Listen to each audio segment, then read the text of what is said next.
地人在地前来看森林好买，有一位开册局的头家听事贤，20年前接触到纸铺雕的工艺，就开始对老师来学习，做出着100个100美丽作品。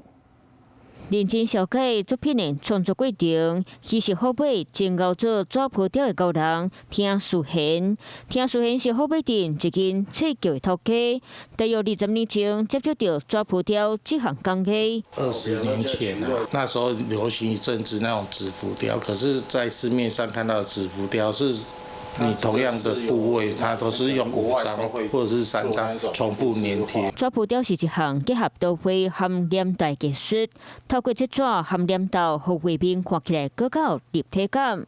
因为专业的纸铺雕需要使用来自国外高画，这让好作品更会酷。你看到哪一幅？ 画或者是你的图片，想要更有纪念性的，动一些头脑的话，你做完那一件作品是你独一无二的。